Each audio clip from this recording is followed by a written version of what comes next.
औज़ुबिल्लाहिमिनश्शैतानिर्रजीम बिस्मिल्लाहिर्रहमानिर्रहीम इक़रा बिस्मि रब्बिकल्लज़ी ख़लक़ व रब्बि ज़िदनी इल्मा। तमाम स्टूडेंट्स अस्सलामु अलैकुम व रहमतुल्लाहि व बरकातहू।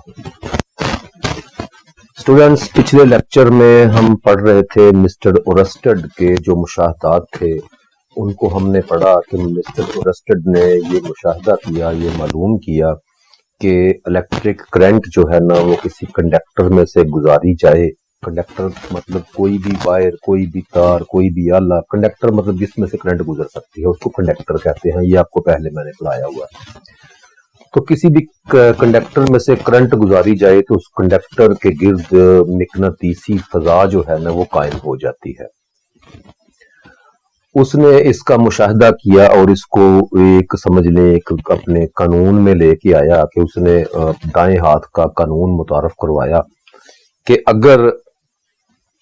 अगर किसी वायर कंडक्टर में से करंट रवायती जो पॉजिटिव से नेगेटिव की तरफ बहती है, रवायती करंट अगर वो गुजारी जाए तो दाएं हाथ के कुलिये के मुताबिक करंट जिस कंडक्टर में जिस समत में दाखिल हो रही हो वहां पॉजिटिव सिरे से आप अंगूठे का इशारा कर दें तो कंडक्टर जो होता है वो बिल्कुल उसी अंदाज में जिस तरफ आपकी उंगलियां लपेटी जाएं उस तरफ को लाइंस ऑफ फोर्स इसके ऊपर जाविया कायमा बनाती है जो तमाम कंडक्टर पर यकसा कैफियत में होता है।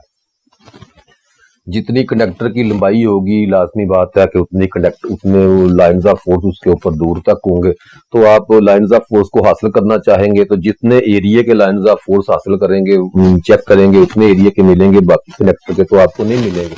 लेकिन अगर आप उस कंडक्टर को किसी कॉइल की तरह लपेट लें या किसी चीज के ऊपर लपेट लें तो उस कंडक्टर के जितने भी लाइंस ऑफ फोर्स होंगे वो आपको मैक्सिमम उसमें से जो जिसके ऊपर आपने लपेटा हुआ है उसके अंदर से गुजरना मतलब कि जमा हो जाएंगे और उसके अंदर से मैग्नेट फ्लक्स गुजरनी शुरू हो जाएगी। दूसरा कुलिया उसने मालूम किया कि अगर किसी लोहे के सुलाख के ऊपर या किसी और चीज के ऊपर कोई कॉइल लपेट दी जाए तो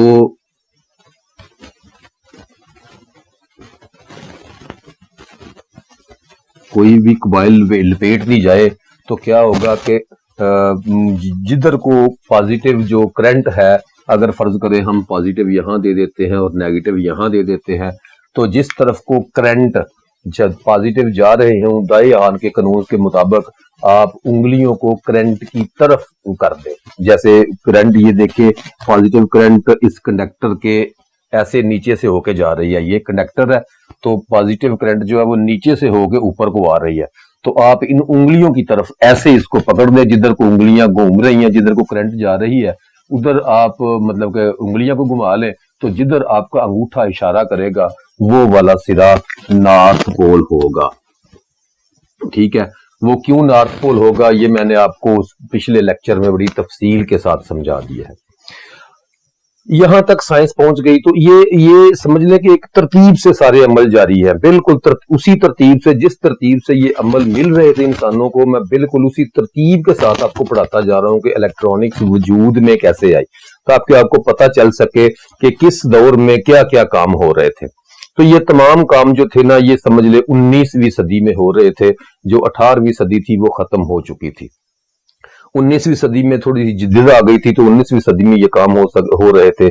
आप समझ लें 1835 से 1836 में ये काम हो रहे थे। तो उसके बाद एक साइंसदान और था जो इस पे काम कर रहा था, उसका नाम था माइकल फेराडे। माइकल फेराडे जो था उसने ये सवाल उठाया या ये जो मिस्टर ओरस्टेड के कुलिये जो थे कि इलेक्ट्रिक करंट गुजरने के साथ गुजरने की वजह से फ्लक्स पैदा होता है, मैग्नेटिसी लाइंस ऑफ फोर्स पैदा होती हैं। तो उसने इसका उल्टा जवाब दिया। उसने सोचा कि अगर करंट गुजरने से फ्लक्स पैदा हो सकती है तो फ्लक्स जो है उसकी वजह से करंट भी गुजरना चाहिए, करंट जारी हो जाना चाहिए। मतलब अगर किसी कंडक्टर से करंट नहीं गुजर रही तो मैं उसके ऊपर फ्लक्स का कोई अमल करूं तो उसमें बिजली पैदा होना चाहिए वापसी। जो काम एक तवानाई को दूसरी तवानाई में कन्वर्ट कर रहे हैं तो उस तवानाई को भी वापसी उसी तवानाई में कन्वर्ट करने के लिए कोई असूल होना चाहिए। उसने इन बातों पर तवज्जो शुरू कर दी, अपने तजर्बात शुरू कर दिए। तो उसने मालूम किया कि जब भी किसी कंडक्टर को मैं किसी मिकनातीसी फील्ड में, मिकनातीसी मैदान में, जैसे लाइंस ऑफ फोर्स जिसमें गुजर रही हूं, उसमें उसके दरमियान में उस कंडक्टर को रख के अमूदी तरफ रख के, अमूद का मतलब होता है जिस तरफ को लाइनें निकल रही हैं उनके इनके मुखालिफ समत में अगर कोई कंडक्टर रख के उसको हिलाता हूं तो उसके सिरे पर पोटेंशियल कायम हो जाता है। ये उसने मुशाहिदा किया और फिर ये कुलिया जो था ना, ये बिल्कुल उसी के नाम से उसने इस मुशाहदात को थोड़ा सा आगे बढ़ाया। जैसे मिस्टर ओरस्टेड ने कुछ कानून मुतारफ करवाए, वैसे मिस्टर फैराडे ने भी कुछ कानून मुतारफ करवाए। तो इसको कहते हैं, ये जो दूसरा हिस्सा है कि अगर मैग्नेट फ्लेक्स के दरमियान कोई कंडक्टर रख के उसको हिलाया जाए तो उसमें पोटेंशियल पैदा हो जाता है। इसको कहते हैं जी इंडक्शन का कानून। इंडक्शन का मतलब ये होता है कि फ्लक्स के दरमियान किसी कंडक्टर में जब कोई इंड्यूस होती है, करंट जो बनती है फ्लक्स की वजह से बनती है, तो उस अमल को कहते हैं इंडक्शन का अमल। ये आमतौर पे आपने सुना हुआ है, induction motor, induction furnace, induction के मानी बेसिकली ये है कि फ्लक्स में अगर फ्लक्स की वजह से किसी इंडक्टर में कोई करंट जो है वो इंड्यूस हो जाए, उसको कहते हैं इंडक्शन का अमल। तो फैराडे के इंडक्शन के कानून के मुताबिक फैराडे ने मालूम किया, जब इसको कानून में लेके आए, पहले तो मैं समझ ले उसको भी यही पता था कि फ्लक्स में कोई कंडक्टर हिले तो उसमें पोटेंशियल पैदा हो जाता है, लेकिन वो कितना पैदा होता है उसके पैरामीटर्स क्या तय किए जाएंगे। तो उसने इसके पैरामीटर्स तय किए कि जब कोई कंडक्टर लाइंस ऑफ फोर्स को, लाइंस ऑफ फोर्स हम किसे कहते हैं, जो भी मिकनातीस आप समझ लें, ये हमारे पास ये हमारे पास एक मिकनातीस है जिसका एक पोल नॉर्थ है और एक पोल साउथ है। हम ये पहले पढ़ चुके हैं कि नॉर्थ पोल से कुछ लाइंस ऑफ फोर्स निकलती हैं जो साउथ पोल में दाखिल होती हैं। ठीक हो गया, साउथ पोल में दाखिल होती हैं, नॉर्थ पोल से निकलती हैं। इसका मतलब है इसका मनबा जो है ना, जहां से लाइंस ऑफ फोर्स निकलती हैं, वो नॉर्थ पोल होता है। तो उसने मालूम किया कि नॉर्थ पोल की जो लाइंस ऑफ फोर्स निकल रही हैं वो बेशक साउथ पोल की तरफ पहुंचते हुए साउथ पोल पर पहुंच जाए, लेकिन वो उनकी डायरेक्शन हम यही गिनेंगे कि नॉर्थ से निकल रही हैं और साउथ में दाखिल हो रही हैं। डायरेक्शन तो हम ये तो ख्याल कर लिया कि डायरेक्शन, ये कानून बना लिया गया कि हम डायरेक्शन ऐसे ही इसकी समझेंगे। और फिर उसने इसके बाद मालूम किया कि जब कोई कंडक्टर किसी लाइंस ऑफ फोर्स में रख के उसको हिलाते हैं तो उसका मुशाहिदा था, तो उसके सिरों पर पोटेंशियल पैदा हो जाता है। फिर उसने इस कानून को समझ लें तरतीब दिया, बनाया कि कानून उसने क्या बनाया कि जब कोई कंडक्टर, अब जरा कानून को गौर से सुनना, इसमें कितनी ज्यादा वो जो कहते हैं ना शराइत हैं, शराइत, जब कोई कानून पढ़े ना तो उसके शराइत पे गौर किया करें ताकि आपको पता चल जाए कि इस कानून की बनने की वजह क्या है।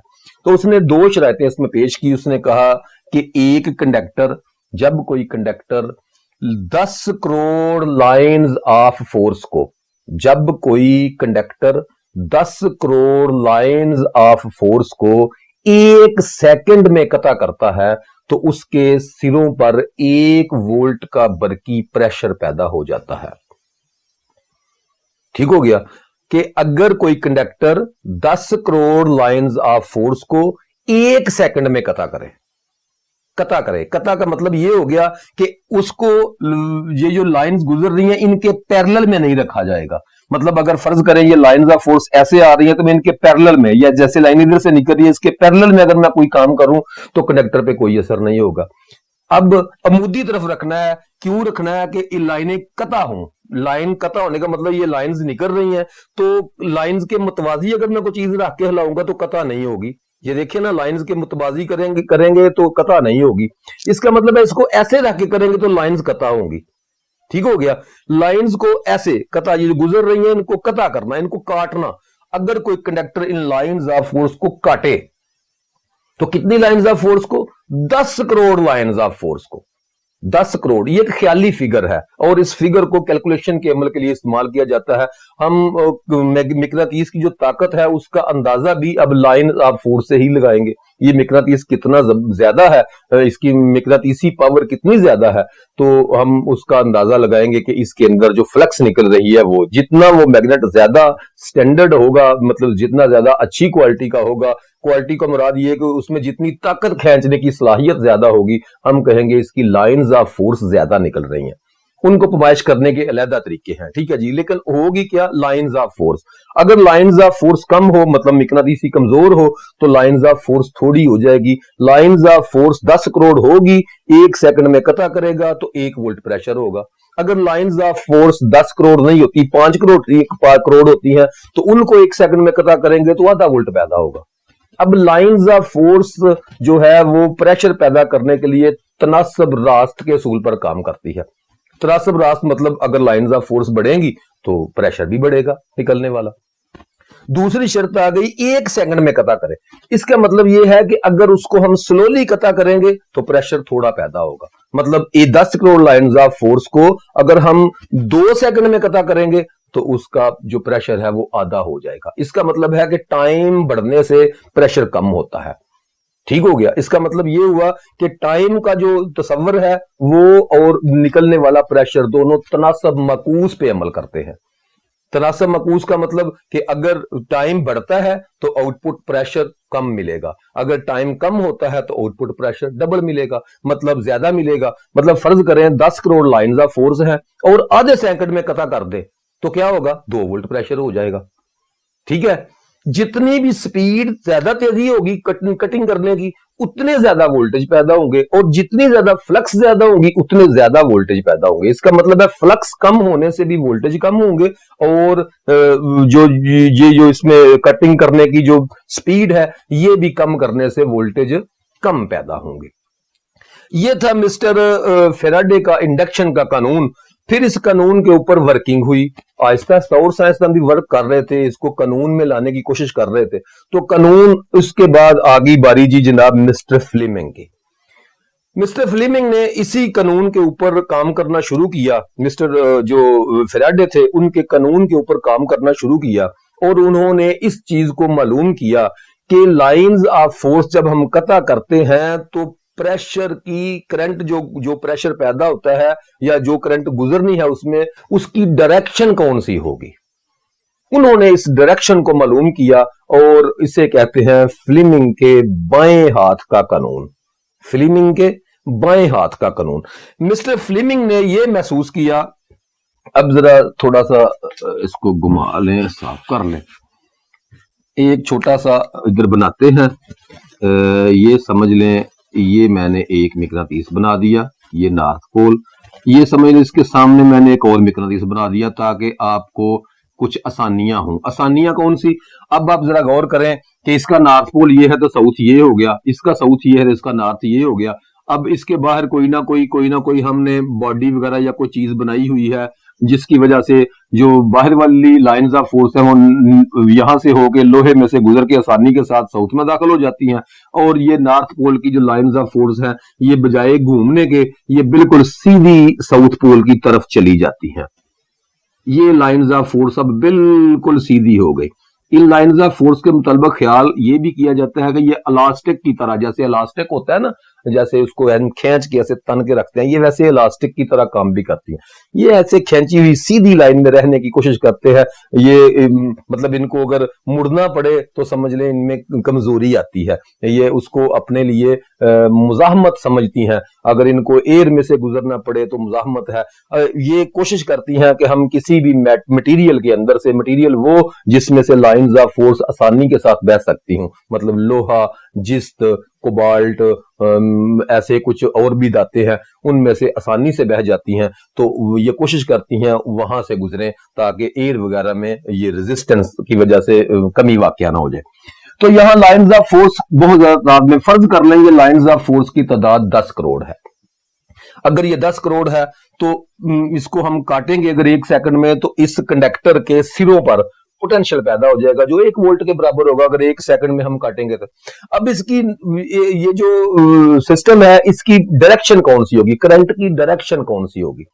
इसके लिए जो मिस्टर फ्लेमिंग है उन्होंने एक कानून और समझ लें इसको, इसके साथ साथ किसी साइंसदान शायद मिस्टर फ्लेमिंग ने काम करते हुए एक और चीज को दरियाफ्त कर लिया, और वो चीज ये थी कि अगर हम इस लाइंस ऑफ फोर्स में कोई कंडक्टर रखकर, अगर लाइंस ऑफ फोर्स में कोई कंडक्टर रखकर, मतलब ऐसा कंडक्टर जो इसके दरमियान रखा हुआ है, कोई जिसमें से करंट अभी नहीं गुजरी, तो उसको अगर करंट दे, अगर बाहर से करंट दें, फर्ज कर ले ये मैंने एक कंडक्टर ये रख दिया, ठीक हो गया। अब जरा गौर कीजिए, ये कंडक्टर इसके दरमियान में मैंने रख दिया। अगर ये लाइंस ऑफ फोर्स के दरमियान में कंडक्टर है, जरा 3D थोड़ी सी बना लें ताकि समझ लगती जाए, ठीक है, अंदाजा थोड़ा सा हो जाएगा, आपको समझ लग जाएगी कि ये जो कंडक्टर है इसने लाइंस ऑफ फोर्स को कता करना है। अगर इस कंडक्टर को इसके दरमियान में रख के तो इसको भी बिजली दी जाए, इसको भी बाहर से करंट दे दी जाए, तो क्या होता है, उसने मालूम किया कि अगर इसको बाहर से करंट दे दी जाए पॉजिटिव से नेगेटिव की तरफ, मतलब करंट जो है रवायती अंदाज में पॉजिटिव से नेगेटिव की तरफ चले, तो क्या होगा, मिस्टर फ्लीमिंग ने इसके लिए बाएं हाथ का कानून मुतारफ करवाया। मिस्टर फ्लीमिंग ने कहा कि बाएं हाथ के कानून के मुताबिक ये उंगली, ये दो उंगलियां बंद कर ले, ये उंगली ऐसे कर ले और ये अंगूठा ऐसे कर ले, ठीक हो गया। ये भी 90 डिग्री का जाविया बन गया और यहां भी 90 डिग्री का जाविया बन गया। अब 3 एक्सिस बन गए। उन्होंने ये तीनों एक्सिस का नाम रख दिया। तो तीनों एक्सिस का नाम ये रखा कि ये जो लाइन है ना, ये जो सीधी लाइन है, ये फील्ड की समत को जाहिर करती है, जो इसको है ना मैग्नेट फील्ड, उसकी समत को जाहिर करती है। ये जो उंगली है ना, शहादत वाली उंगली, ये फील्ड की समत को जाहिर करेगी, और ये जो उंगली है ये करंट की समत को जाहिर करेगी, ठीक हो गया। और ये जो अंगूठा है ये फोर्स की समत को जाहिर करेगा। फोर्स कौन सी, उसने बिल्कुल, अब ये देखिए जरा, ये फोर्स, ये जो लाइंस ऑफ फोर्स है, ये जो फील्ड है, मैग्नेटिक फील्ड है, इसकी लाइंस ऑफ फोर्स नॉर्थ से साउथ की तरफ जा रही है, तो मैंने ये उंगली नॉर्थ से साउथ की तरफ कर दी, ठीक हो गया। अब करंट पॉजिटिव से नेगेटिव की तरफ आ रही है, इसका मतलब है करंट इधर आना है, तो मैंने पॉजिटिव इधर दे दी, नेगेटिव इधर, इसका मतलब है करंट भी बिल्कुल उंगली की समत में अंदर से बाहर आ रही है। अब क्या अमल होगा इसके दौरान कि ये लाइंस ऑफ फ्लक्स सीधी हैं बिल्कुल, तो इसमें से अगर करंट गुजारी जाएगी कंडक्टर में, तो इसके गिर्द घूमने वाला मैग्नेटिक पैदा हो जाएगा, बिल्कुल मिस्टर ओरस्टेड के कुलिये के मुताबिक इसके इर्द गिर्द तो मैग्नेट फ्लक्स घूमेगी। अब जो फ्लक्स घूमती है और जो फ्लक्स सीधी लाइनें हैं, इन दोनों के दरमियान में एक अजीब सा मसला पैदा होगा, ठीक है। और वो मसला रद्द-ए-अमल के तौर पर यह जाहिर करेगा, इस कंडक्टर को ये फ्लक्स में से बाहर निकालने की कोशिश करेगा। एक फोर्स मिलेगी, हमें एक ताकत मिलेगी, और वो ताकत की डायरेक्शन कौन सी होगी। अगर ये देखिए फ्लक्स इस तरफ जा रही है, करंट इस तरफ आ रही है, तो अंगूठा ऊपर की तरफ इशारा कर रहा है, इसका मतलब है अगर हम इसको इस तरह से करंट देंगे तो ये फ्लक्स में से ऊपर की तरफ निकल जाएगा। ये दरमियान में अगर रख के करंट देंगे तो ये ऊपर की तरफ चला जाएगा, फ्लक्स में से बाहर निकल जाएगा, एक फोर्स मिलेगी। अब फोर्स कितनी होगी उसका तो आपको समझ लग ही गई होगी कि ये लाइंस ऑफ फोर्स जितनी ज्यादा होंगी और इसमें से गुजरने वाली करंट की जो लाइंस ऑफ फोर्स है जितनी ज्यादा होगी, फोर्स जितनी दोनों की बढ़ेगी, इसकी फोर्स, ये जो ताकत हमें मिल रही है ये भी हमें ज्यादा मिलेगी, ये कंडक्टर को बाहर धकेल देगी, ठीक हो गया। यहां तक मिस्टर फ्लेमिंग ने बाएं हाथ से ये मालूम किया, तो ये बहुत बड़ी इजाद थी।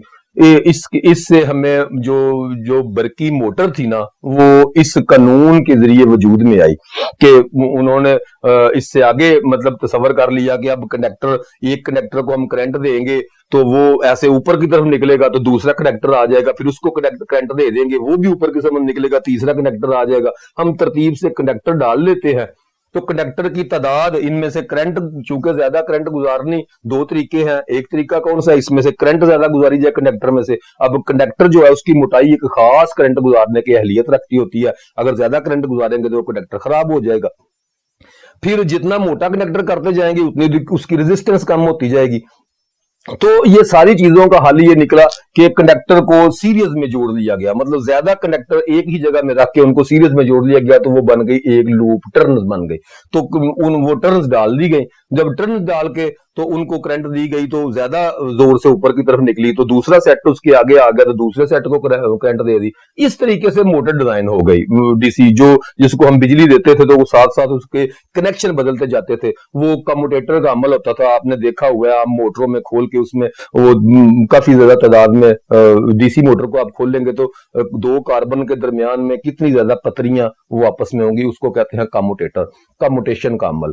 तो कम्यूटेशन के अमल की वजह से जब वो मैग्नेट जब हम किसी करंट किसी एक मतलब के लूप को करंट देते हैं तो होता क्या है, वो घूम के आगे की तरफ चला जाता है। इसको थोड़ा सा मैं और तफसील से बाद में समझाऊंगा। अभी आप सिर्फ इतना समझें कि जब इसको करंट मिस्टर जो फिल्मिंग है उनके कानून के मुताबिक अगर हम फ्लैक्स की डायरेक्शन ये रखें, करंट की कंडक्टर में गुजरने वाली करंट की डायरेक्शन ये वाली रखें, तो ये ऊपर की तरफ जोर लगाएगा।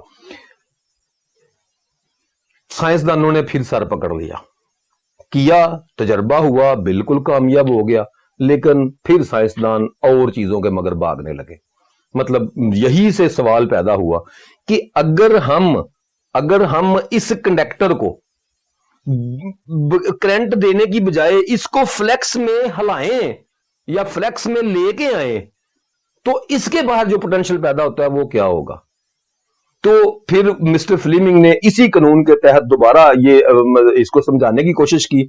अब मिस्टर फ्लेमिंग ने कहा कि बिल्कुल सेम इस हाथ को छोड़ के यही कानून आप दाएं हाथ का बना लें। ये जो बाएं हाथ का कानून है ये मोटर के लिए होता है, मखसूस है, जो जहां हम समझ ले फोर्स हासिल कर रहे हैं, करंट दे के इसको करंट दे के फोर्स हासिल कर रहे हैं। और ये वाला कानून जो था दाएं हाथ का, ये हो गया अगर हम ये करंट नहीं देते, फ्लैक्स में वैसे ही कंडक्टर रख देते हैं या उसको हिलाते हैं, उसको फोर्स देते हैं बाहर से, पहले वो फोर्स दे रहा था फिर हमने उसको फोर्स दी, अगर फोर्स देते हैं तो उसमें करंट भी चालू हो सकता है, उसमें करंट उसमें पोटेंशियल डिफरेंस उसके कंडक्टर पे पैदा हो जाएगा। तो वो ये वाला कानून था जिसको कहते हैं दाएं हाथ का मिस्टर फ्लेमिंग का कानून। ये कानून क्या है कि अगर ये इसी तरीके से आप गौर करें कि अगर ये फ्लैक्स अब ये ऐसे हो जाएगा, जरा गौर करें, ये फ्लैक्स की तरफ इसने इशारा किया है, ठीक है, और इसको ऐसे घुमा ले, ऐसे, ये देखिए अब ये फ्लैक्स नॉर्थ से साउथ की तरफ जा रही है, ठीक हो गया। और अगर मैं ये अंगूठे की समझ नीचे की तरफ इशारा है, अगर मैं इस कंडक्टर को करंट नहीं दी हुई, अगर मैं इस कंडक्टर को दबाऊं, फ्लैक्स ऊपर से नीचे की तरफ काटने की कोशिश करूं, तो करंट की डायरेक्शन इसी तरफ होगी, जैसे ये बिल्कुल असूल बन गया। अब करंट की डायरेक्शन ये जो इस तरफ होगी, ये क्या होगी डायरेक्शन, जरा गौर कीजिए कि यहां ये जो करंट अब है ये पैदा हो रही है, इंड्यूस हो रही है।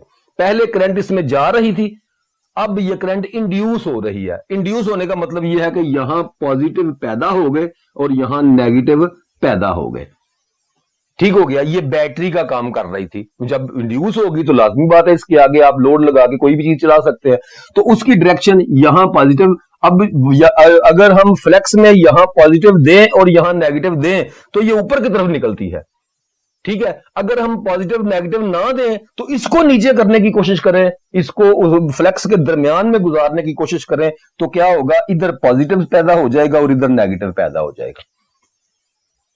समझ में आ गई बात। इसको जरा ना दाएं और बाएं हाथ, ये बिल्कुल ऐसे ही कानून के मुताबिक आप इसको समझने की कोशिश करें। और ज्यादा वजाहत चाहिए तो आप मिस्टर फ्लेमिंग के जो राइट हैंड लॉ है उनकी और भी तरीके से आपको 3D ड्राइंग्स में भी कई अंग्रेजों ने समझाने की कोशिश की है, आप उसको समझने की कोशिश करें। अगर आपको इसकी समझ ना भी लगे तो दोबारा आप मुझे मैसेज कर सकते हैं कि अगर इसकी समझ नहीं लगती तो मैं किसी और तरीके से भी आपको समझाने की कोशिश करूंगा, ठीक हो गया। बिल्कुल, जब हमें समझ लग गई कि ये कनेक्टर जो है इसमें करंट पैदा भी किया जा सकता है और ये उसको लाइंस ऑफ फोर्स को काटें तो इसमें करंट पैदा हो जाता है, जबकि इसको करंट लाइंस ऑफ फोर्स में रख के करंट दें तो ये क्या करता है, इसके गिर्द मैग्नेटिज्म पैदा होता है, जिसकी वजह से ये एक तरफ को समझ लेंगे उसको कनेक्टर को बाहर निकालने की कोशिश करता है। एक फोर्स हमें मिल जाती है, एक तरफ से हम फोर्स देते हैं और एक तरफ से हमें फोर्स वापस मिल जाती है। ठीक हो गया। अब जो फोर्स हमने देनी है वो क्या है कि उसकी स्पीड, जितनी स्पीड मैं आपको पहले बताया कि 10 करोड़ लाइंस ऑफ फोर्स को अगर कोई कंडक्टर 1 सेकंड में इकट्ठा करता है तो उसके किनारों पर 1 वोल्ट बरकी प्रेशर पैदा हो जाता है। मोटर और जनरेटर को समझने के लिए अलहदा मतलब कि वो एक अलहदा थ्योरी है, मैं इलेक्ट्रिकल की थ्योरी है, वो बिल्कुल यही थ्योरी है। इसको थोड़ा सा मैं तफसील के साथ जाऊं तो मोटर को अलहदा और जनरेटर को अलहदा भी मैं समझा सकता हूं, लेकिन अभी मेरी इलेक्ट्रॉनिक्स की क्लासेस हैं, मैं कोशिश करूंगा कि मोटर और जनरेटर को साइड पे छोड़ के हमें सिर्फ ये मालूम हो जाए कि हम कर क्या रहे हैं। हमने हमारा ये जो फ्लेक्स मिकनातीस और करंट, इनके दोनों के दरमियान में तल्लक क्या पैदा होता है और हमें उससे क्या फायदे हुए और हमें उससे क्या नुकसानात भी हुए, हम ये पढ़ रहे हैं। अब हम ना थोड़ा जो करंट इंड्यूस होता है ना, वो जनरेशन जो होती है, जिसको जनरेट जो होती है, सॉरी जनरेशन नहीं, जनरेट जो होती है, जो करंट फ्लक्स की वजह से जनरेट होती है, उसको थोड़ा समझने के लिए एक स्टेप आगे जाना पड़ेगा। अब करंट की दूसरी किस्म आपकी समझ में आ जाए ताकि, तो हुआ क्या, ये देखें, ये तजर्बात हो रहे थे, ये चीजें बन रही थी, जनरेशन, जो जनरेटर का अमल था वो मुकम्मल हो गया, जनरेटर बन गए। वो जनरेटर कैसे बन गए? नॉर्थ पोल से लाइंस ऑफ फोर्स साउथ की तरफ जाती हैं, ये हमने समझ लिया। ठीक हो गया, फ्लैक्स है, समझ लें। इसके अंदर अब जरा गौर कीजिए, इसके अंदर अगर मैं एक कंडक्टर लेता हूं, जो मैंने आपको पहले कहा कि जिसमें से करंट अगर उसको हिलाया जलाया जाए तो उसमें से करंट पैदा होती है। अगर मैं एक कंडक्टर लेता हूं ये वाला, ये अब मैंने लूप डाल लिया है, ठीक है, ताकि दोनों सीधे एक तरफ आ जाएं। इस मिकनातीस के आगे भी कंडक्टर कर दिया, इस मिकनातीस के आगे भी कंडक्टर कर दिया। ये इसका सेंटर पॉइंट समझ ले होगा घूमने वाला, तो ये सेंटर पॉइंट के आगे जो है ना, समझ ले मेरा क्वाइल जो है ना वो यहां से हो गया, ये हो गया, ये मैंने उसमें एक लूप डाल दिया। इसको जरा समझने की कोशिश करें कि अब ये जो कंडक्टर है ये नॉर्थ पोल का ज़ेर असर है और ये कंडक्टर जो है ये साउथ पोल का ज़ेर असर है। अब पोल तब्दील करेंगे तो जो उसकी डायरेक्शन, जो पावर की डायरेक्शन है वो भी तब्दील होगी। और लेकिन अगर हम फ्लेक्स को नॉर्थ से साउथ की तरफ जाते हुए देखेंगे तो नॉर्थ से साउथ की तरफ इसको टकरा रही है और इसको भी टकरा रही है लाइंस ऑफ फोर्स। अगर हम इसमें पॉजिटिव समझ लें कि अभी हमने देना नहीं क्योंकि वो मोटर के लिए कुलिया है, हम जनरेटर की बात कर रहे हैं। अगर मैं इस फ्लेक्स को ये जो क्वाइल है इसको मैं घुमाने की कोशिश करूं, अगर फ्लेक्स को मैं काटने की कोशिश करूं, तो कानून के मुताबिक क्या होगा कि अगर करंट, जो मैंने आपको दाएं हाथ का कानून बताया था कि ये फ्लेक्स जा रही है तो ये करंट बाहर की, अगर करंट बाहर की तरफ आएगी, मतलब कि करंट बाहर की तरफ आने का मतलब ये होता है कि इसके अंदर पॉजिटिव और बाहर की तरफ नेगेटिव बन जाएगा। अगर इसको मैं नीचे की तरफ कटिंग करूंगा, मतलब इस कंडक्टर को, ये जो मैंने कॉइल डाला हुआ है, इसको मैं एंटी क्लॉकवाइज घुमाऊंगा। अब एंटी क्लॉकवाइज घुमाऊंगा तो ये नीचे की तरफ आएगा और ये ऊपर की तरफ जाएगा, ये नीचे की तरफ आएगा और ये ऊपर की तरफ जाएगा। अब जरा गौर कीजिए, ये जो नीचे की तरफ आएगा इसका क्या हुआ, इसने पॉजिटिव इधर पैदा कर दिया और नेगेटिव इसने आउट कर दी। ठीक हो गया। और इसने ये ऊपर की तरफ जा रहा है, मतलब इसने लाइंस ऑफ फोर्स को नीचे से ऊपर की तरफ किया, तो इसने पॉजिटिव यहां पैदा कर दिया और नेगेटिव यहां पैदा कर दिया। अब मैंने नेगेटिव और पॉजिटिव को आपस में पीछे से जोड़ दिया, तो क्या हो गया कि अगर 10 करोड़ लाइंस ऑफ फोर्स हैं तो 1 सेकंड में अगर मैं कता करता हूं, 1 सेकंड में यहां से लेकर यहां तक कता करता हूं, तो क्या होगा, 1 वोल्ट प्रेशर इस कनेक्टर पे पैदा हो गया और 1 वोल्ट प्रेशर इस कनेक्टर पे पैदा हो गया। समझ में आ गई मेरी बात? अब 2 वोल्ट का प्रेशर मुझे मिल जाएगा क्योंकि मेरे कनेक्टर 2 हो गए हैं। ठीक हो गया। लेकिन अब जरा गौर करें, यहां समझने वाली ये बात है कि यहां हमें नेगेटिव मिलेगी, यहां हमें पॉजिटिव मिलेगी। अब इसको मैं घुमा लेता हूं, ये बिल्कुल मैं इस डायरेक्शन पे ले आता हूं, सीधी वाली डायरेक्शन पे, जहां लाइंस ऑफ फ्लक्स जितनी उस पे पड़ रही हैं उतनी उस पे पड़ रही हैं, जितना वहां से को प्रेशर अगर को बन रहा है तो उतना प्रेशर दूसरी तरफ से भी बन रहा है, तो प्रेशर 0 हो जाएगा ऑटोमेटिकली। अब मैं इसको घुमा के आगे की तरफ करने की कोशिश करूंगा तो क्या हो जाएगा कि अब इस कंडक्टर पे नेगेटिव, या जब ये कंडक्टर इस तरफ आ जाएगा तो इस पे नेगेटिव पैदा हो जाएगी। तो इस पे फिर पॉजिटिव पैदा हो जाएगी। एक चक्कर मुकम्मल करूंगा तो क्या होगा, जरा गौर कीजिए। सबसे पहले इस तार पे पॉजिटिव आ गई, ये ए वाली तार, ये बी वाला सिरा, दो सिरे मैंने रख लिए। ये ए वाला सिरा सबसे पहले जब हमने इसको घुमाना शुरू किया, समझ लें कि मैंने जीरो से घुमाना शुरू किया, ये जो लाइन ये मैंने बनाई हुई है इसको आप थोड़ा सा ऐसे चेंज कर ले, ऐसे, ताकि आपको ये समझ लें ये 0 पॉइंट है। 0 पॉइंट पे ये ए वायर है और ये बी वायर है, ठीक हो गया। अब जब मैंने इसको एंटी क्लॉकवाइज घुमाना शुरू किया तो क्या हो गया कि सबसे पहले बी वायर में नेगेटिव और ए वायर में पॉजिटिव पैदा हो गई, ये पॉजिटिव हो गई, ये नेगेटिव हो गई, ठीक हो गया। अब क्या हुआ, ये इसने अपना एक आधा चक्कर मुकम्मल कर लिया, एक ऐसे यहां से लेके तो यहां तक आधा चक्कर मुकम्मल कर लिया। तो जो बिजली पैदा हुई वो एक खास आधा चक्कर समझ ले यहां से स्टार्ट हुआ, ये 0 डिग्री थी, ठीक है। तो अब इसने घुमाया 180 डिग्री पर, तो 180 डिग्री पर ये जाके घूम गया 180 डिग्री पर। उसके बाद उससे आगे शुरू हुआ तो यहां नेगेटिव हो गई, यहां पॉजिटिव हो गई। अब यहां नेगेटिव हो गई और यहां पॉजिटिव हो गई, बिजली की डायरेक्शन भी बदल गई, ठीक हो गया। अगर ये दोनों सिरे मैं स्लिप रिंग लगा के तो उनके ऊपर से दोनों कनेक्शन समझ ले मैंने पक्के पक्के निकाले हुए हैं, और रिंग वो जो घूम रहा है ना उसको कनेक्शन देना होता है, तो उसके ऊपर एक रिंग कॉपर पीतल का एक रिंग बना लिया जाता है जो इंसुलेटर के साथ मुंसलिक होता है ताकि शाफ्ट के साथ शॉर्ट ना हो सके। वो बाहर एक रिंग और उसके बाहर एक कार्बन लगा दिया जाता है ताकि वो घूमता भी रहे तो अपना कनेक्शन उसके साथ बनाए रखे।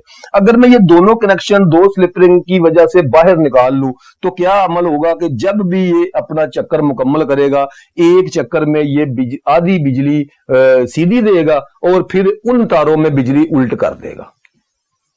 मतलब जिसमें पॉजिटिव होगी उसमें नेगेटिव कर देगा और जिसमें नेगेटिव होगी उसमें पॉजिटिव कर देगा।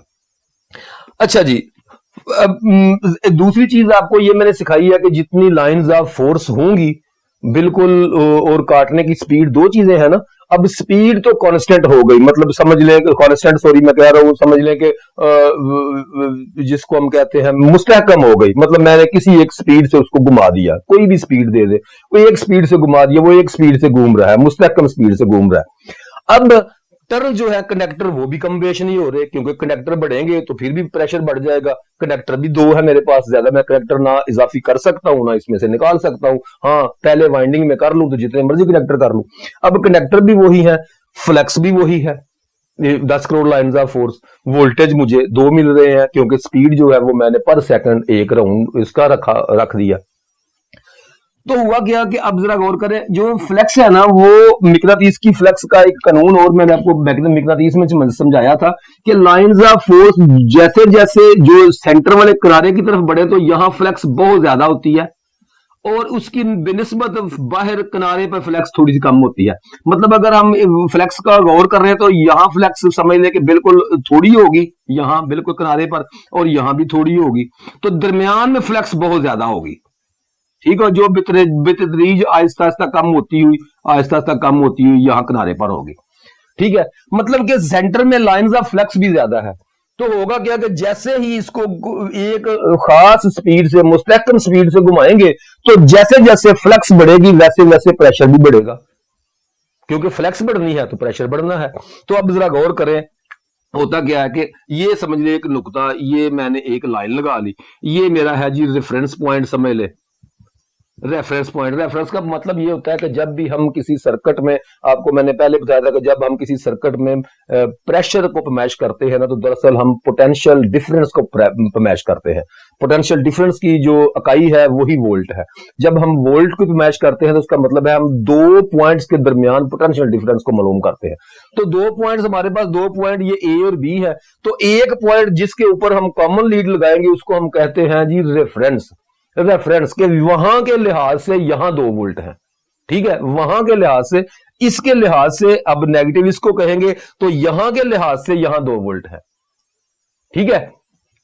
तो इसको हम समझ लें कि ख्याल कर लेते हैं कि एक पॉइंट हमारा रेफरेंस है और दूसरे को हम देख लेते हैं उसकी हालत इसके निस्बत क्या हो रही है। तो होता क्या है कि जब हम शुरू करते हैं यही स्टार्ट ए से, तो जब हम 0 डिग्री से शुरू करते हैं तो आहिस्ता आहिस्ता समझ लें कि जैसे जैसे चक्कर आगे जाता है, इसको हम घुमाते हैं जैसे जैसे, तो 0 डिग्री जो होती है ना, जो ये जो स्टार्टिंग समझ लें यहाँ 0 डिग्री पे हमने इसको रोका हुआ है, 0 डिग्री पे इसको हमने स्टार्ट किया, तो 0 डिग्री से आगे 90 डिग्री हो गई जब ये बिल्कुल नॉर्थ और साउथ के सेंटर में आ जाएगा, यानी कि मैक्सिमम पोजीशन पर आ जाएगा। जो वोल्टेज इसमें इंड्यूस हो रहे हैं वो अपनी मैक्सिमम पोजीशन पे आ जाएंगी, क्योंकि सेंटर में फ्लक्स बहुत ज्यादा है, तो सबसे जो मैक्सिमम फ्लक्स है वो सेंटर में है।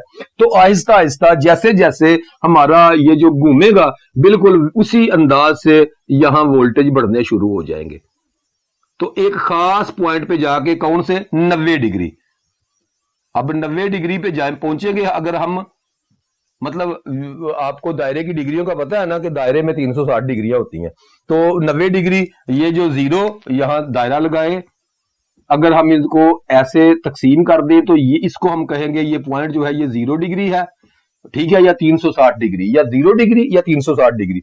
इसके आगे 1 डिग्री 2 डिग्री 3 4 5 6 यहां आ गई 90 डिग्री, यहां 180 डिग्री, यहां 270 डिग्री, ठीक है जी, और यहां 360 डिग्री। ये दायरा जितना मर्जी छोटे से छोटा हो या बड़े से बड़ा हो, डिग्रियां उसकी 360 ही होती हैं। तो 360 डिग्री इसका मतलब है हमने इस कॉइल को यहां से यहां तक पहुंचा दिया, यानी 90 दर्जे पर पहुंचा दिया। तो अब ये जो रेफरेंस की वजह से दूसरा सिरा हमारा ए है, तो ए सिरे की जो वैल्यू होगी वो बिल्कुल ऐसे ऐसे प्रेशर बढ़ता बढ़ता 90 पे जाएगा, और 90 के बाद क्या होगा, वो प्रेशर कम होना शुरू हो जाएगा, मतलब यहां से यहां तक बढ़ा और फिर उसी अंदाज में कम होना शुरू हो गया। तो फिर ये जो प्रेशर है ये कम होना शुरू हो जाएगा, यानी कहां तक, 180 डिग्री पर, ठीक हो गया। 180 डिग्री के बाद क्या होगा, अब रेफरेंस के लिहाज से, अब यहां देखिए रेफरेंस मैंने बी को रखा हुआ है, अब रेफरेंस के लिहाज से उल्टी करंट हो गई है, और रेफरेंस के लिहाज से करंट उल्ट हो गई है। तो क्या करेंगे, इसके बाद ये इसी कनेक्टर में बिजली पैदा होगी, लेकिन वो बिजली कैसे पैदा होगी, वो उल्टी समत में पैदा होगी। मतलब हम कह सकते हैं कि आगे 90 डिग्री तक कर ये 270 डिग्री हो गया, तो इसके बाद 360 डिग्री तक ये 0, ये 360 डिग्री फिर वही 0 आ गया। अब एक चक्कर इसने लिया और इसके जो प्रेशर जो बना पैदा हुआ इसके किनारों पर ए और बी पर, उसकी डायरेक्शन बिल्कुल ऐसे हो गई, ठीक है, कि वो आहिस्ता आहिस्ता बढ़ते बढ़ते फुल अपनी पोजीशन पे पहुंचा, फिर घटते घटते दूसरी तरफ, और उसके बाद उसने रेफरेंस के लिहाज से अपना रुख तब्दील कर लिया। जब रुख तब्दील कर लिया तो हम कहेंगे कि अब दोनों तारों में, जिसमें पॉजिटिव आ रही थी उसमें नेगेटिव आनी शुरू हो गई, जिसमें नेगेटिव आ रही थी उसमें पॉजिटिव आनी शुरू हो गई, उसने करंट ने अपना रुख बदल लिया, ठीक हो गया। मैंने आपको डीसी जब current, DC current direct current का आपको लिख के समझाया था, तो मैंने कहा था ऐसी करंट जिसकी कुव्वत और समत तब्दील ना हो रही हो उसको हम डायरेक्ट करंट कहेंगे। तो जिसकी कुव्वत और समत तब्दील हो रही हो उसको हम कहेंगे ऑल्टरनेटिंग करंट। ऑल्टरनेटिंग करंट यानी एसी, डीसी और एसी। आपको एसी का मेरा ख्याल है भरपूर समझ लग गई है कि एसी क्या होती है। जब किसी साइंसदान ने यह तजर्बा किया ना, जैसे मैं आपको समझाता आ रहा हूं कि कैसे कैसे साइंसदान तजर्बे कर रहे थे, तो जब ये समझ लिया आहिस्ता आहिस्ता कानून मुतारफ मिस्टर फैराडे के इंडक्शन कानून मुतारफ हुए, जो मिस्टर फ्लीमिंग थे उन्होंने अपने हाथों के कानून मुतारफ करवाए, तो ये सारे कवानीन के बाद जब इसको चलाया गया तो सबसे पहले लोगों को, उस वक्त लोगों को इस बात का, ये उनके लिए बहुत बुरी चीज थी। उस वक्त ये उनके लिए बहुत बुरी चीज थी कि यार आधे चक्कर के बाद ये अपनी करंट और अपनी जो है ना वो करंट की अगर बदल जाती है, उसकी समझ लें कि पोजीशन ही बदल जाती है, करंट अपने दोनों तारों में तब्दील हो जाती है, तो हमारा तो मतलब कि उस वक्त तो जेहन में यही था कि पॉजिटिव को पॉजिटिव ही रहना चाहिए, जैसे बैटरी से करंट मिलती है। तो बैटरी को चूंकि हमने उस वक्त माना हुआ था कि ये स्टैंडर्ड है, तो बैटरी के उल्ट अगर को करंट बन गई जिसमें करंट तब्दील हो रही थी, तो इसको उस वक्त अच्छा नहीं गिना जाता था। इसका हल निकालने के लिए उन्होंने क्या काम किया? इसका हल निकालने के लिए अब जरा गौर कीजिए, इसका हल निकालने के लिए उन्होंने ये दोनों तारें जो थी ना, इनके गिर्द एक जो स्लिप रिंग था ना, उसकी जगह तो स्लिप रिंग को काट दिया। ठीक है, स्लिप रिंग के दो टुकड़े बना लिए। अब देखे ना, दो टुकड़े बन गए स्लिप रिंग के दरमियान में, एक कार्बन यहां लग गया और एक कार्बन यहां लग गया। अब आप जरा गौर करें ये क्या काम करता है। जब ये अपना चक्कर आधा मुकम्मल कर लेता है, तो उसके बाद अगला चक्कर ये जो इसने करंट उल्टानी होती है, तो तब इसके बाहर से कनेक्शन ही तब्दील हो जाते हैं, तब इसके कनेक्शन ही तब्दील हो जाते हैं। जब इसके कनेक्शन तब्दील हो जाते हैं तो क्या अमल होता है, ये बिल्कुल ऐसे ही जैसे ये करंट निकल रही थी, ऐसे ही एक तरफ को निकलती है, यहां आके कनेक्शन तब्दील होते हैं, तो फिर ये जो नीचे जाने की बजाय फिर ये ऊपर की सम्मत ही ऐसे ऐसे हो गए, ऐसे हो जाती है। अब इस थोड़ी सी टेक्नोलॉजी पे जरा गौर करें। आपको ये जो ग्राफ है ना, इनकी समझ भी आनी चाहिए, क्योंकि आपने ऑसिलोस्कोप चलानी है इसके बाद। अल्लाह के फजल से ऑसिलोस्कोप एक मीटर होता है जो इन्हीं कामों को टेस्ट करने के लिए होता है। तो ऑसिलोस्कोप भी आपको चलानी सिखाऊंगा। सबसे पहले आपने ग्राफ को समझ लें।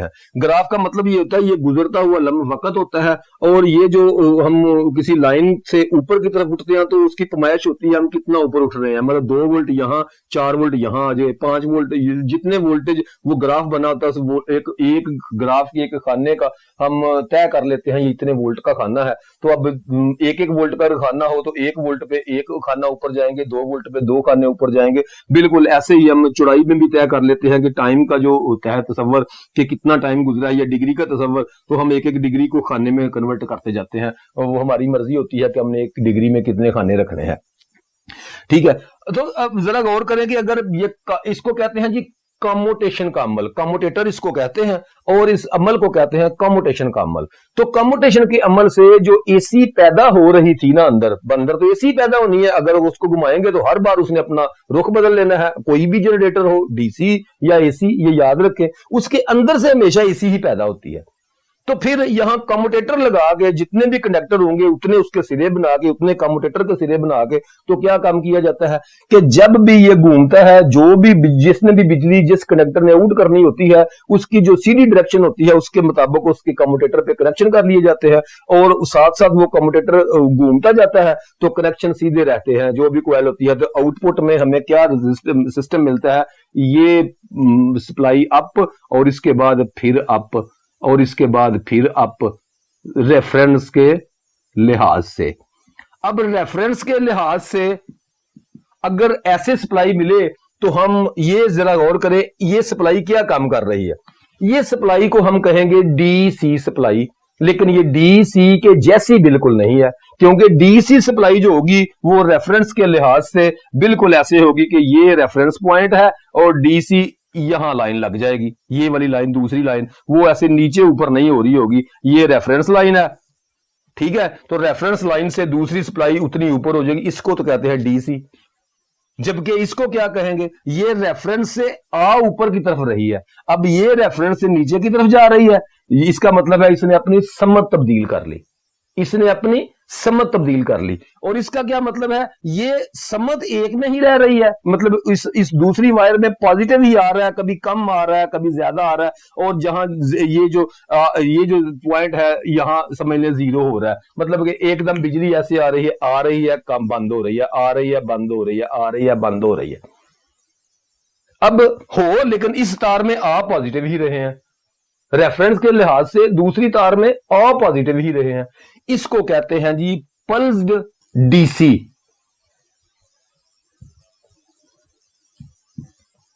Pulsed DC, pulsed direct current. ऐसी डायरेक्ट करंट जो पल्स की सूरत में आ रही है, जो रेगुलेटेड नहीं है, जिसको रेगुलेट हम नहीं कर सकते। रेगुलेटेड तो वो है कि जितने वोल्टेज आ रहे हैं वो स्टिल अपनी जगह पे खड़े रहे, उसको रेगुलेटेड कहते हैं। तो ये रेगुलेटेड तो ना हुई, ये तो कभी कम हो रही है, इसका मतलब है ये अपनी ताकत को, कुव्वत को तब्दील कर रही है, लेकिन समत को तब्दील नहीं कर रही। अब खाली कुव्वत को तब्दील करेंगे तो क्या होगा, वो उसको हम पल्स्ड कह सकते हैं कि जिसकी अपनी कुव्वत या जो जैसी भी कुव्वत उसकी बन रही होगी उसके मुताबिक हम उसका निशान रखेंगे। तो जो मैंने आपको बताया था कि डीसी बिजली का निशान ये सीधा होता है और इसके ऊपर ये आमतौर पे आपको निशान देखने को मिलते हैं। ये निशान जो ऊपर वाला लगा होता है ना, इसका मतलब होता है डीसी के लिए भी है और पल्स्ड डीसी के लिए भी है। ये निशान ऊपर वाला जो आहिस्ता आहिस्ता लाइनें काट काट के बनी होती है ना, इसका मतलब होता है पल्स्ड डीसी। ठीक है, जिस मीटर के ऊपर जिस चीज को आपने सप्लाई देनी है उसके ऊपर आज निशान बना है, अगर कहीं भी ये निशान बना हुआ मिले, आप अक्सर कोई मीटर वगैरह कोई चीज लेते हैं या कोई ऐसी चीजें, तो उसके ऊपर आपको डीसी और उसके ऊपर ऐसे ऐसे डॉट वाली लाइन भी नजर आएगी। डॉट वाली लाइन का मतलब ये है इसको पल्स्ड डीसी भी दी जा सकती है या इससे पल्स डीसी मिल रही है। Pure regulated DC direct current नहीं मिल रही। लेकिन अगर उस सम्मत के साथ, कुव्वत के साथ साथ करंट अपनी सम्मत को भी तब्दील कर ले तो फिर वो डीसी नहीं, वो एसी, और एसी का बिल्कुल वही निशान, ये एसी का निशान आ जाएगा। इसको कहेंगे एसी अल्टरनेटिंग करंट और इसको कहेंगे डीसी यानी डायरेक्ट करंट। अल्टरनेटिंग करंट और डायरेक्ट करंट, यहां तक हमारा लेक्चर पहुंच गया है अल्हम्दुलिल्लाह। इससे अगला लेक्चर अब एसी की इफादियत, और इस पे अगला लेक्चर आएगा कि एसी की इफादियत क्या हुई। एसी को फिर जब लोग पसंद नहीं करते थे तो फिर एसी को राइज क्यों किया गया कि अब दुनिया पूरी में डीसी बहुत कम रह गई है। अब सिर्फ इलेक्ट्रॉनिक सर्किट्स में डीसी इस्तेमाल होती है, बाकी आप पूरी दुनिया में जो अमल था ना करंट पैदा करने का, डिस्ट्रीब्यूशन का सारा, वो अमल अब एसी पे कन्वर्ट हो गया। ठीक है, अब पूरी दुनिया में किसी के घर में भी जाओ, अमेरिका, यूनान, कनाडा, बरतानिया, जर्मनी, पाकिस्तान, इंडिया, जहां भी जाओगे वहां एसी करंट ही कंपनी आपको दे रही होगी। अगले लेक्चर में एसी की अफादियत के ऊपर लेक्चर होगा और उसके बाद उससे अगला लेक्चर इंशाल्लाह कैपेसिटर और इंडक्टर का स्टार्ट हो जाएगा। तमाम दोस्तों से गुजारिश है कि अपने फ़लस्तीन बहन भाइयों के लिए दुआ करें, खुदारा उनके लिए दुआ करें, और साथ साथ ये भी दुआ करें, कि अल्लाह हमारे जो इस्लामी मुल्क, जो 57 इस्लामी मुल्क में से सबसे पावरफुल है, वो जिसको अल्लाह ने इस्लाम के नाम पर बनाया है, जो जिसका मतलब ही ये है कि ला इलाहा इल्लल्लाह मुहम्मद रसूलुल्लाह, खुदा के लिए हम पावरफुल भी है।